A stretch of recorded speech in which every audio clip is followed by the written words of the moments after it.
Halo guys, selamat pagi. Pada pagi hari ini saya akan membahas 9 level keuangan kita. Jadi di posisi manakah level keuangan Anda saat ini? Apakah aman atau bebas atau bahkan legasi? Nah, untuk penjelasannya saksikan video ini.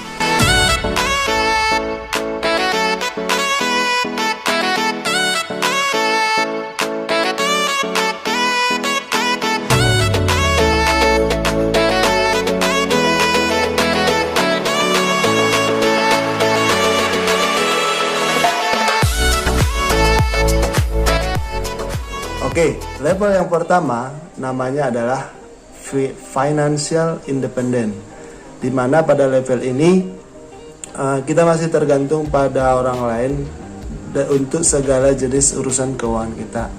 Misalnya dibantu oleh orang tua, dibantu oleh keluarga, atau dibantu oleh siapapun itu. Sebagai contoh, seorang anak yang baru lulus sekolah dan belum mendapatkan pekerjaan, maka dia dibantu oleh saudaranya untuk biaya kehidupannya atau orang tuanya. Itu untuk level yang pertama. Oke, di level kedua ada namanya financial solvency.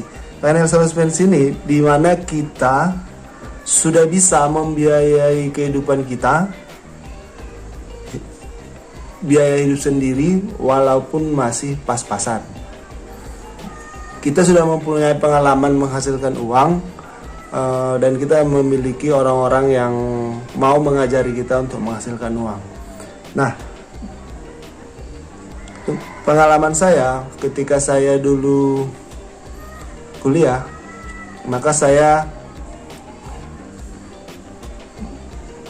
membuka les privat door to door atau dari rumah ke rumah, sehingga dari hasil les privat saya itu bisa menghasilkan uang untuk kebutuhan saya, terutama untuk membeli motor.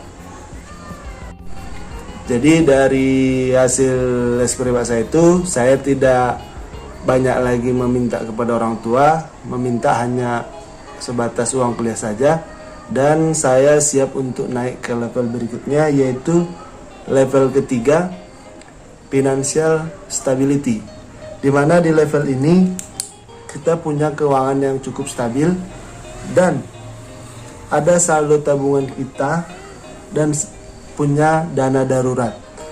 Dana darurat itu maksudnya apa? Dana yang kita butuhkan tiba-tiba ketika ada yang diperlukan. Sedangkan tabungan yang kita miliki itu standarnya sekitar 6 bulan biaya hidup ke depan. Jadi keuangan kita stabil dan kita memiliki tabungan untuk biaya 6 bulan ke depan. Itu level ketiga, financial stability. Di level berikutnya, yaitu level yang keempat, adalah financial free of debt, atau level keuangan di mana kita tidak memiliki hutang apapun. Kita bebas dari hutang apapun itu, termasuk misalnya kredit motor, kredit mobil, dan kredit kepemilikan rumah. Dan jika kita sudah berada di level ini, kita itu memiliki ketenangan sedikit dan kita bisa lanjut ke tahap berikutnya. Yang jelas pada level ini kita tidak mempunyai hutang apapun dan kita mempunyai tabungan, dan kita memiliki saldo tabungan untuk biaya hidup sekitar 2 tahun ke depan. Selanjutnya di level yang kelima namanya adalah financial security, di mana di level keuangan ini kita memiliki kemampuan untuk menghasilkan uang dan melakukan aktivitas investasi, termasuk misalnya membeli emas dan melakukan investasi, karena adanya uang dingin atau uang yang mengendap di saldo kita karena saldo tabungan berlebih dibanding biaya hidup tahunan. Dan yang menjadi masalah di level ini sering terjadi banyak godaan, karena perubahan gaya hidup, bukan perubahan kebutuhan hidup, tapi perubahan gaya hidup. Contoh perubahan gaya hidup itu misalnya yang tadinya makan di warung tiba-tiba makan di restoran, yang tadinya bajunya setelannya satu setelan misalnya 500.000 menjadi 5 juta satu setelan. Nah, perubahan ini banyak yang orang tidak menyadari. Jadi syaratnya supaya bisa naik ke level ini adalah maka kita harus bisa mempertahankan gaya hidup dulu, belum meningkatkan, masih mempertahankan. Jadi jika tidak, maka kita akan masih berada di kondisi yang namanya red race atau kondisi keuangan yang di situ-situ aja, bahkan bisa berakibat buruk, turun level keuangan. Karena apa? Karena perubahan gaya hidup tadi. Nah, level keuangan berikutnya adalah level ke-6, itu namanya financial independent.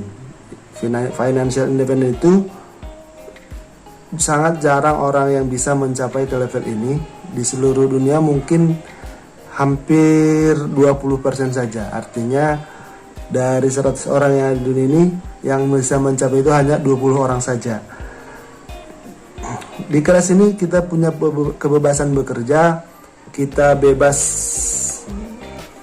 memilih dengan siapa kita berteman, dan kita lebih memilih pekerjaan khusus dan pekerjaan yang lebih berarti. Artinya pekerjaan yang bisa kita tanggung jawabi dan dengan siapa kita melayani.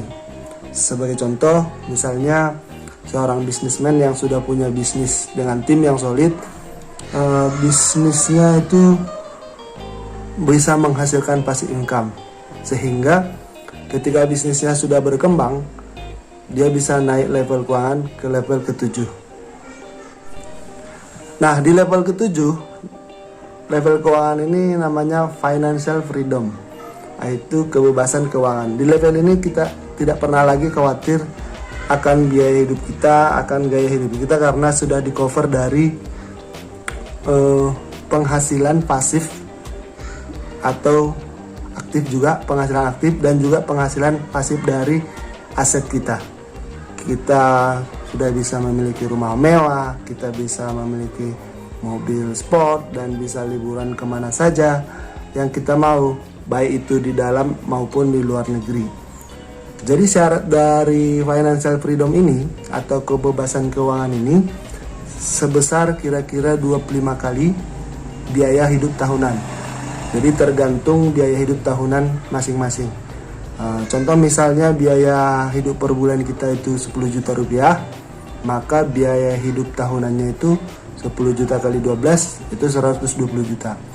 Maka kita harus memiliki dana atau uang, berarti sekitar 25 dikali 120 juta itu sebesar 3 miliar rupiah. Nah, tapi ingat, 3 miliar ini mengalami inflasi dari tahun ke tahun. Artinya apa? Nilai 3 miliar di tahun ini di 5 tahun yang akan datang itu berbeda nilainya walaupun dengan nominal yang sama. Artinya daya belinya menurun. Karena apa? Inflasi.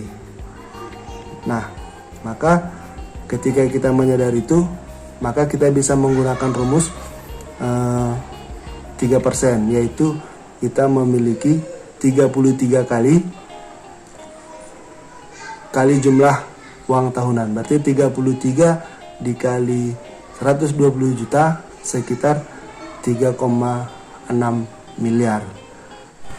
Level berikutnya, level finansial atau level keuangan berikutnya adalah level 8, yaitu financial abundance. Financial abundance ini, di level ini kita tidak hanya mendapatkan semua yang kita inginkan atau yang kita butuhkan, tapi kita juga memperoleh hasil dari keuangan pasif kita itu bertambah secara terus-menerus. Karena apa? Karena bisnis kita sudah autopilot dan bisnis kita sudah dikenal di publik, sehingga tanpa kita memikirkan bisnis tersebut pun, bisnis tersebut sudah berjalan secara otomatis. Nah, kalau orang bilang hartanya itu kira-kira tidak habis sampai 7 turunan, itu istilahnya. Nah, syaratnya bagaimana? Standarnya atau syaratnya itu kira-kira 5 kali dari nilai dari financial freedom yang level 7 tadi. Maka ketika kita mempunyai saldo atau keuangan 5 kali dari nilai level 7 tadi, maka kita sudah mencapai level 8, yaitu financial abundance. Nah, oke, level yang terakhir adalah level yang ke-9, namanya level keuangan financial legacy.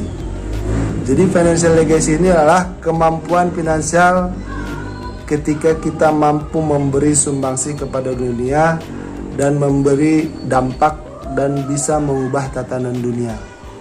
Sebagai contoh misalnya Bill Gates dengan Microsoft-nya memiliki harta sekitar ribuan triliun rupiah atau miliar dolar, atau Elon Musk dengan Tesla-nya dan bisa menerbangkan roket ke luar angkasa, atau Jack Ma dengan Alibaba-nya dengan sistem perdagangan online-nya, atau mungkin Get Rich dengan organisasi bisnis Kingdom-nya. Jadi hal-hal yang kita lakukan dari bisnis tersebut bisa memberikan dampak kepada dunia secara menyeluruh. Nah, itu dulu 9 level keuangan. Kira-kira teman-teman sudah di level mana saat ini? Apakah level 1, 2, 3, atau bahkan mungkin di level yang kelima? Tapi saya yakin teman-teman semua ingin mencapai level yang tertinggi, yaitu level yang ke-9. Nah, apapun kondisi atau dimanapun level keuangan kita, tetap semangat untuk mencapai atau meningkatkan level berikutnya, sehingga kita bisa berdampak baik untuk dunia dari segi keuangan. Sekian dulu video yang bisa saya bagikan. Mohon maaf jika ada kata yang salah. Sampai jumpa di video selanjutnya. Salam ultra kaya.